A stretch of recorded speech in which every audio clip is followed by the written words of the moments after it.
नमस्कार मित्रांनो, मी तुमचा अमित कुमार स्वामी. सोलापूर सिद्धरामेश्वर जत्रेचा तिसरा दिवस म्हणजेच होम प्रतिदान. होम प्रतिदान म्हणजे काय? भोगीच्या दिवशी म्हणजे 15 तारखेला सिद्धरामेश्वर महाराजांचा कुंभार कन्येशी व योगदंडाशी विवाह झाला, तर त्याचा दुसरा दिवस म्हणजे मकर संक्रांतीच्या दिवशी होम प्रतिदान असतो. होम प्रतिदान म्हणजे हिरे अबू यांच्या वाड्यातून 7ही नंदीकोल सोन्या मारुती या ठिकाणी एकत्र येतात. त्या ठिकाणी पहिल्या नंदीध्वजाला नागफणी बांधतात व बाकीच्या 6 नंदीध्वजांना पाशिंग बांधले जाते. तर तिथून होम मैदानावरील होम कट्टा या ठिकाणी पुन्हा नंदीध्वज सगळे एकत्र येतात. त्या ठिकाणी होम कट्ट्यामध्ये बाजरीच्या पेंडीची एक बाहुली बनवली जाते.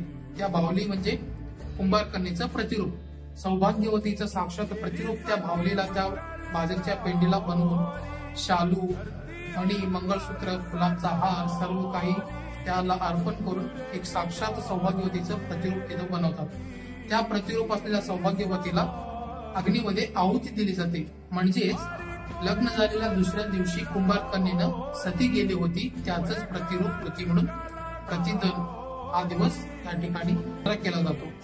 त्या सती गेलेल्या त्या होम कार्याच्या नंतर 7ही नंदीध्वज त्या होम कट्ट्याला 5 प्रदक्षिणा घातली जाते. 5 प्रदक्षिणा घातल्यानंतर पुन्हा सिद्धेश्वर महाराजांच्या मंदिरामध्ये जाऊन 7ही नंदीध्वज विसावा करतात. या ठिकाणी आजचा प्रतिदान हा सोहळा संपन्न होतो. तर मित्रांनो, व्हिडिओ तुम्हाला आवडले असेल तर मित्रांपर्यंत शेअर करा. चॅनलवर नवीन असाल तर सबस्क्राईब करा. धन्यवाद.